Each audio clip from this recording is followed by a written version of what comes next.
আমার বন্ধুগণ, বিপদ আসলে পরে কবরের কাছে যাওয়া নয়, বিপদ আসলে পরে মসজিদে যান, 2 রাকাত কাজায়ে হাজাতের নামাজ পড়েন।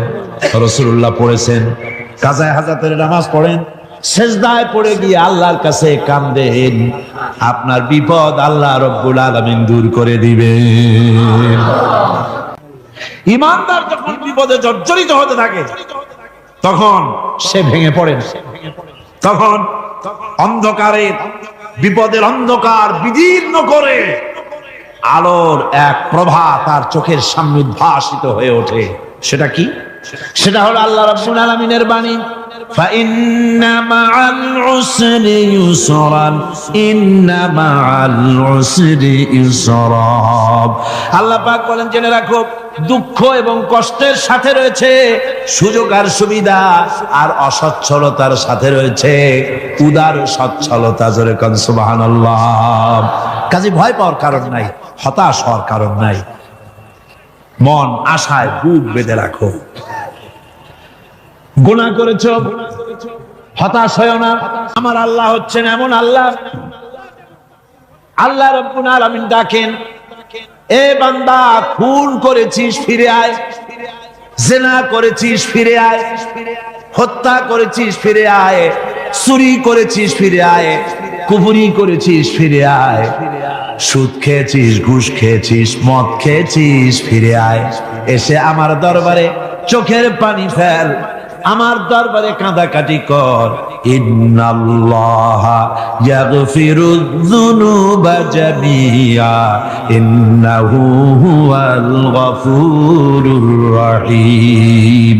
আমার দরবারে চোখের পানি ফেলে কাঁদ, আমি রব্বুল আলামিন জিন্দেগীর গুনাহ মাফ করে দেব। সুবহানাল্লাহ কোন, সুবহানাল্লাহ কোন। আমার কাছে কাঁদ, চোখের পানি ফেল। আল্লাহ রাব্বুল আলামিনের কাছে বান্দার 2টা ফোঁটা বেশি প্রিয়।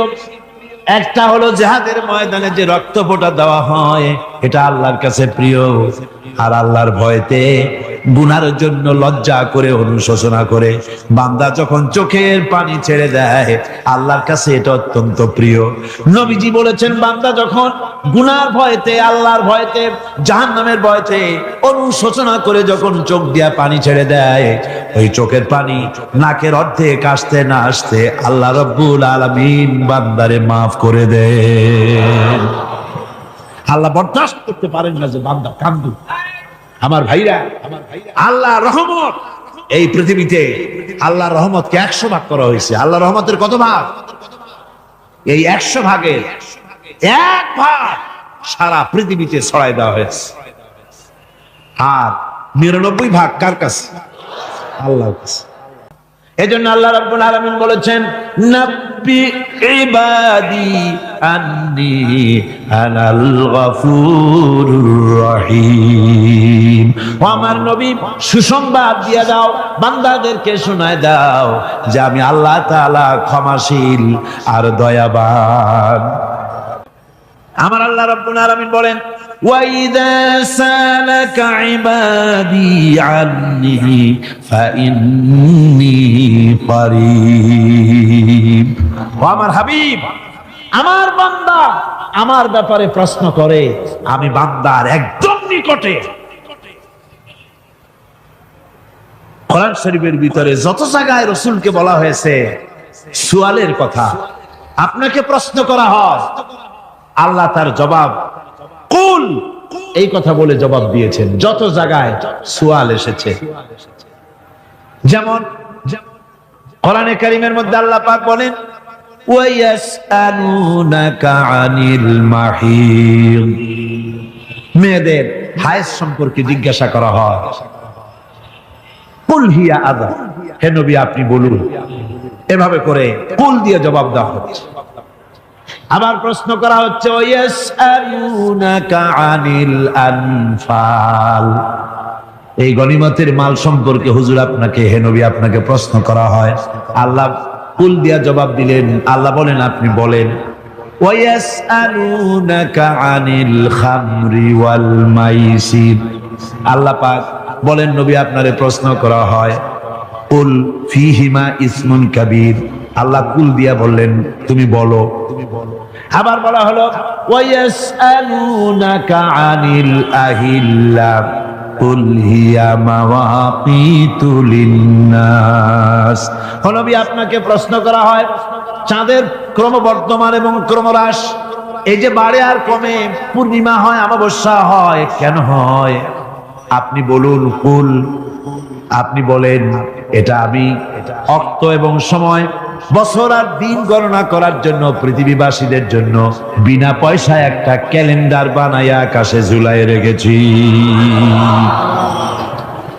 এভাবে যত জায়গায় এসেছে আপনাকে প্রশ্ন করা হয়, তত জায়গায় আল্লাহ জবাব দিয়েছেন কুল, আপনি বলেন। গোটা কোরআন শরীফের ভিতরে এই একটি মাত্র জায়গা যেখানে বলা হয়েছে আপনাকে প্রশ্ন করা হয়। আল্লাহ এখানে বলতে পারতেন কুল, আপনি বলেন, আল্লাহ তোমাদের নিকটবর্তী, এভাবে জবাব হয় না। এটা কায়দাটা হলো এই, আল্লাহ বলতেছেন ওয়াইজা সালাকা ইবাদি, ও আমার নবী, প্রশ্ন তো আমার বান্দারা আমার ব্যাপারে করেছে, এবার আপনার জবাবের কোনো দরকার নাই। প্রশ্ন আমার ব্যাপারে, আমি নিজে জবাব দিয়ে দেই, ফা ইন্নী কারীব। ও বান্দা, আমার ব্যাপারে প্রশ্ন করেছিস, জবাব আমি দেই, আমি তোর সবচাইতে বেশি নিকটে। সুবহানাল্লাহ। কত নিকটে? ওয়ানাহানু আকরাবু ইলাইহি মিন হাবলিল ওয়ারিদ। তোর যে রব, এই শাহরগের চাইতেও আমি তোর বেশি কাছে। সুবহানাল্লাহ। আমারে ডাক, আমারে ডাক, কলিজা দিয়া ডাক, অন্তর দিয়ে ডাক। আল্লাহকে গফুর এবং রহিম হিসাবে পাওয়া যাবে, সব আল্লাহকে বলতে হবে, গুনাহ মাফ চাইতে হবে। এই জন্য হুজুর সাল্লাল্লাহু আলাইহি ওয়াসাল্লাম দৈনিক 100 বার তওবা করতেন। কোন হাদিসে আছে 70 বার, কোন হাদিসে আছে 100 বার তওবা করতেন। নামাজের পরে তো প্রত্যেক নামাজই পড়তেন হুজুর, সালাম ফিরাতেন আর সাথে সাথে বলতেন আল্লাহু আকবার, আস্তাগফিরুল্লাহ, আস্তাগফিরুল্লাহ, আস্তাগফিরুল্লাহ। মনে থাকবে আপনাদের? মনে থাকবে? সালাম ফিরাইয়া কি বলবেন? না, সালাম ফিরাবার সাথে সাথে বলবেন আল্লাহু আকবার, তারপরে পড়বেন আস্তাগফিরুল্লাহ, আস্তাগফিরুল্লাহ, আস্তাগফিরুল্লাহ। তওবা করবেন, আল্লাহর কাছে সবসময় গুনাহ মাফ চাইতে থাকবেন, বিনীত থাকবেন। আল্লাহকে পাওয়া যাবে, তাকে রহিম হিসেবে পাওয়া যাবে। সুতরাং ঈমান বিল্লাহ, আল্লাহর প্রতি ঈমান আনলে পরে চতুর্থ নম্বরে যে উপকারটা হবে সেটা হলো হতাশায় ভুগবে না, নিরাশায় ভুগবে না, আশায় বুক বেঁধে উঠবে, ঈমান মজবুত হবে, আল্লাহর কাছে মানুষ বিনয়ী হয়ে যাবে। এবার পঞ্চম নম্বরের উপকার আমি বলছিলাম, ঈমান বিল্লাহ, আল্লাহর প্রতি ঈমান আনলে পরে অসংখ্য উপকার হয়, অসংখ্য বৈশিষ্ট্যের আছে। এর 6টা উপকারের কথা আমি বলবো। কয়টা? অসংখ্য উপকারের ভিতরে প্রধান 6টি উপকারের কথা বলবো। এর বললাম কয়টা? 4টে বলছি। এবার বলো পঞ্চম উপকারের কথা। আল্লাহর প্রতি আপনি পূর্ব পশ্চিমে কতবার মুখ ঘোরালেন, এটাই কিন্তু আপনার আসল সৎ কাজ নয়। আসল সৎ কাজ হলো আল্লাহর প্রতি ঈমান আনা। এই ঈমানের ব্যাপারে 3টা দিন আমরা পার করে দিলাম, এখনো কথা শেষ হয় নাই। আল্লাহর প্রতি ঈমান আনলে পরে যে উপকারটা হবে পঞ্চম নম্বরে, সেটা হলো কঠোর এবং কঠিন বিপদের ভিতরে বান্দার ভিতরে অবিচলতা এবং ধৈর্যের সৃষ্টি হয়ে যাবে। আলহামদুলিল্লাহ। কঠিন বিপদ মুসিবত আসতে পরে সে অবিচল থাকবে। সারা দুনিয়ার বিপদ আপদ, শত্রুতা, দুঃখ, কষ্ট, মুসিবত, জুলুম, নির্যাতন সবকিছু পাহাড়ের মতো উঁচু হয়ে তাকে ঘিরে ফেলবে, কিন্তু তাকে এক চুলও নাড়াতে পারবে না। কারণ হচ্ছে আল্লাহ রাব্বুল আলামিন বলেছেন, ইউরিদুনা লিইউতফিউ নূরাল্লাহি বিআফওয়াহিহিম ওয়াল্লাহু মুতিম্মু নূরিহি ওয়ালাউ কারিহাল কাফিরুন।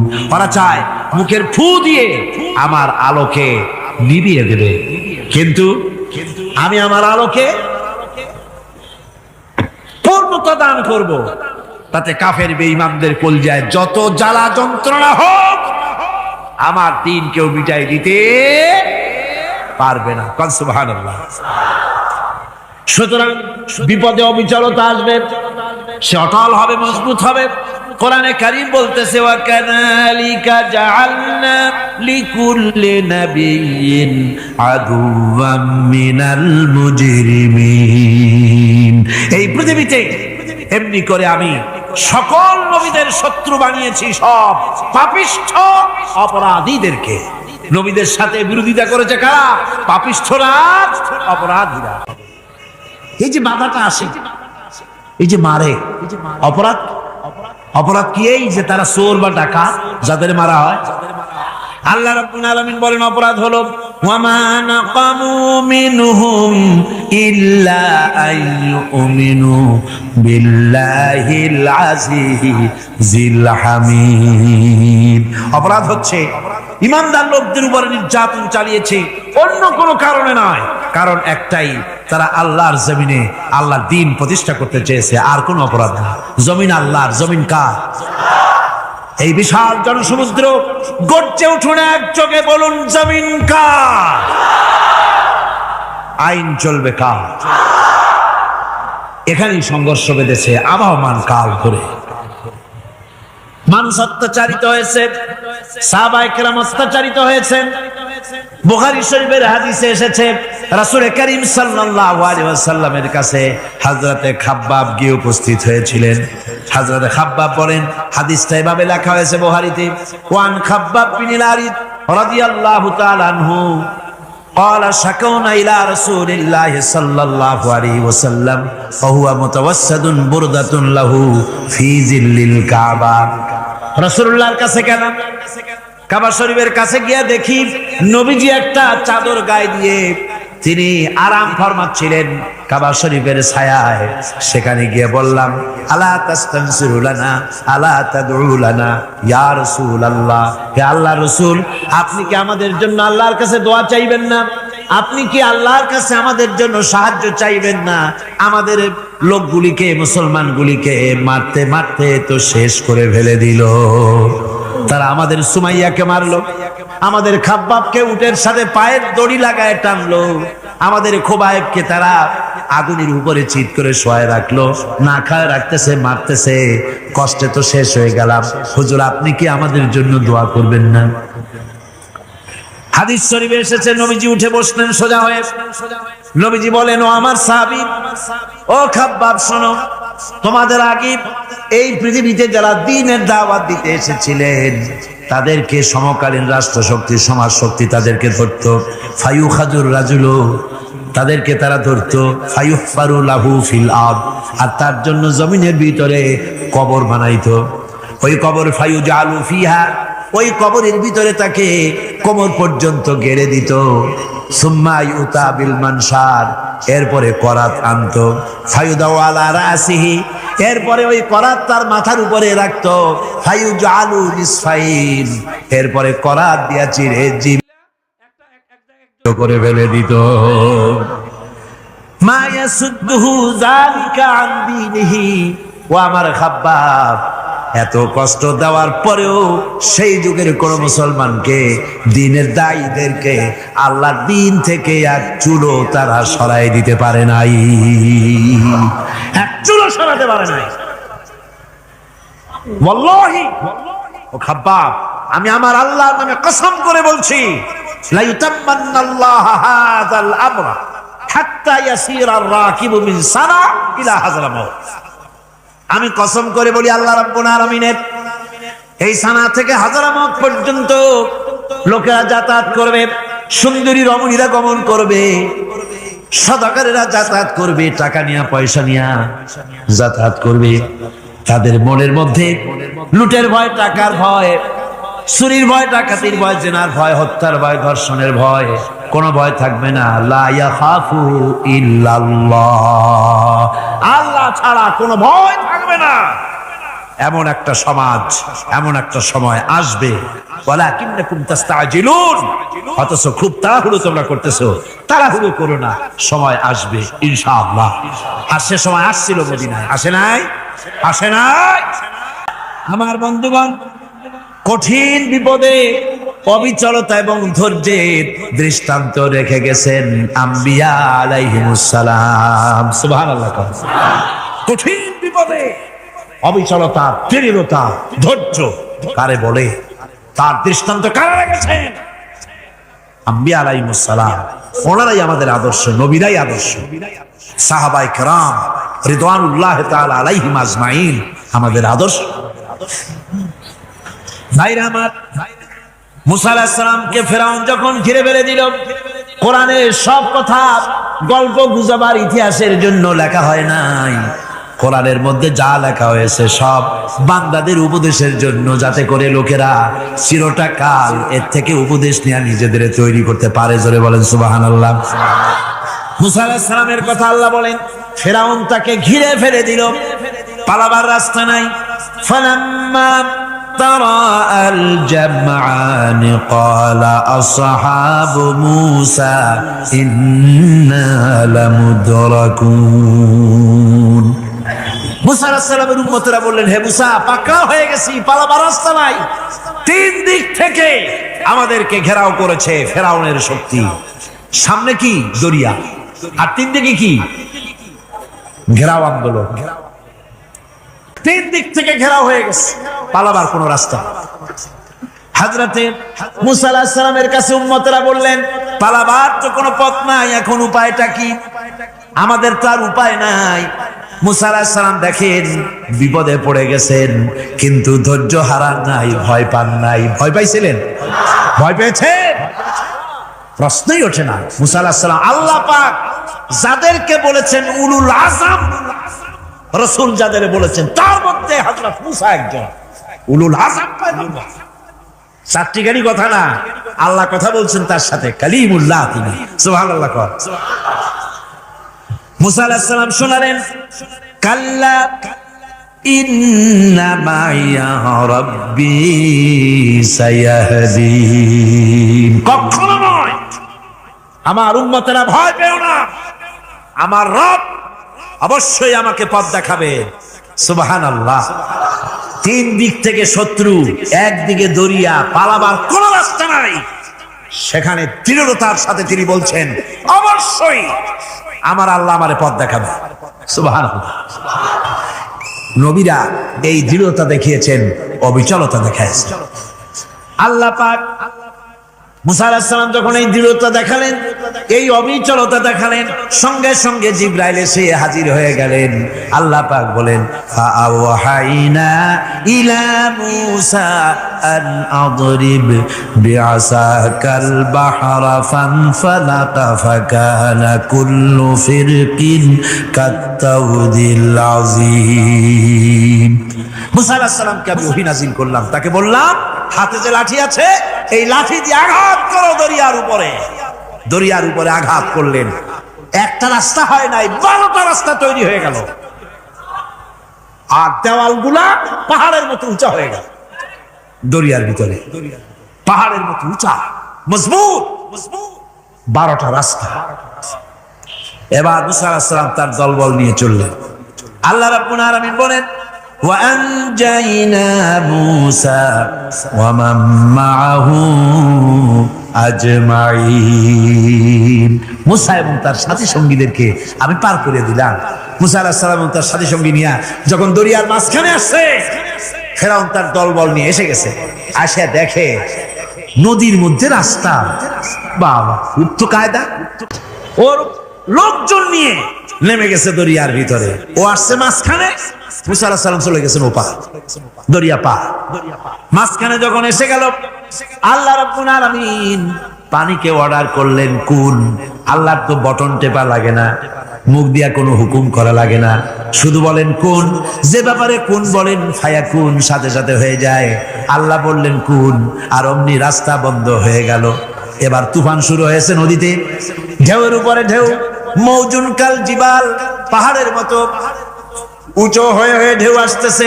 দলবল ঘোড়া আর অস্ত্রপাতি যা ছিল সব মরিয়া শেষ। এবার ফেরাউন একা উপরে ওঠে আর নিচে নামে, পানি খেতে খেতে পেটের কাম সারা। জনমের খাওয়া খাইছে পায় না, এখন জান চা, বাঁচবার আর উপায় না। বাঁচবার আর উপায় নাই। ফেরাউন তার নিজের জীবন সম্পর্কে হতাশ হয়ে গেল।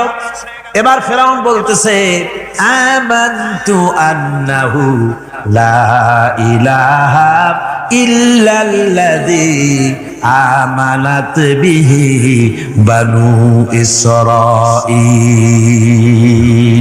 আমি ঈমান আনলাম, আমি ঈমান আনলাম আল্লাহ ছাড়া কোন ইলাহ নাই। ওই আল্লাহর উপর ঈমান আনলাম যে আল্লাহর উপর ঈমান এনেছে বনি ইসরাঈলেরা। আল্লাহ যাতে ঠিক পায় যে কোন আল্লাহর উপর ঈমান আনছে। বনি ইসরাঈলের আল্লাহর উপর ঈমান আনলাম। আল্লাহ এই তো মুসলমান হয়ে গেছি, এরপরও আমার সুবাও কেন? আল্লাহ রাব্বুল আলামিন জবাবে বলেন, আল আন, এখন ওয়াকাদ আসাইতা ক্বাবলু ওয়া কুনতা মিনাল মুফসিদিন। এখন ঈমান আনার কথা বলছো, অথচ যুগের পর যুগ, বছরের পর বছর ধরে আমার মানুষের উপরে মন গড়া আইন চালায়েছো, আমার পয়গম্বরের সাথে বেয়াদবি করেছো। আজ তোমাকে আমি ছাড়ছি না, তোমাকে আজকে ছেড়ে দেব না। আমি তোমাকে মারবো। আর সমস্ত প্রাণীগুলিকে, স্থলচর প্রাণীগুলিকে আল্লাহ পাক অর্ডার দিয়া দিলেন, এই ফেরাউনের লাশকে ডুবাবি না, পচাবি না, খাবি না। আলিয়াউমা নুনাজ্জিকা বিবাদানিক, আমি তোমার শরীরে বাঁচায় দেব। পোকে খাবে না, পানিতে পচবে না, মাছে খাবে না, কুমিরে খাবে না, দুনিয়ার কোনো পশুতে খাবে না। আমি তোরে শুটকি বানাইয়া রাখবো, যাতে করে দুনিয়ার সমস্ত ফেরাউন যত যুগে যুগে আসে তোরে দেখে যেন হেদায়েত নিতে পারে। ফেরাউনকে আল্লাহ শুটকি বানায় রাখছে। এবারে হযরত হুদ আলাইহিস সালাম সম্পর্কে আল্লাহ রাব্বুল আলামিন বলেন, হযরতে হুদকে যখন ষড়যন্ত্র হলো, কাফির বেঈমানেরা তাকে মেরে ফেলার জন্য যখন সরকারি ষড়যন্ত্রে লিপ্ত হয়ে গেল, হযরতে হুদ সমাজের এই চ্যালেঞ্জের মোকাবেলা করলেন। হযরত হুদ বলেন, ফাকিদুনি জামিআন সুম্মা লা তুনজিরুন ইন্নী তাওয়াক্কালতু আলাল্লাহি রাব্বি ওয়া রাব্বিকুম। আমি, তোমরা তোমাদের ষড়যন্ত্র আমার বিরুদ্ধে যত পারো আমার বিরুদ্ধে ষড়যন্ত্র চালাও, এতটুকুন আমার অবকাশ দিও না। আমি এমন আল্লাহর উপরে ভরসা করেছি যার হাতের ভিতরে তোমাদেরও জান আর আমারও জান। যা পারো তাই করো। সরকার, সমস্ত শক্তি একত্রিত হয়ে আমার মোকাবেলা করো। একদিকে হুদ আলাইহিস সালাম, আর একদিকে গোটা জাতি। হযরত হুদ ভয় পায় নাই। সুবহানাল্লাহ। ঈমান বিল্লাহ মানুষের কলিজাকে এভাবে শক্ত করে দেয়, কোন আলহামদুলিল্লাহ। এবারে এই বিপদের, কঠিন বিপদের মোকাবেলা করে আমার রাসূল যে প্রমাণ দিয়া গেলেন,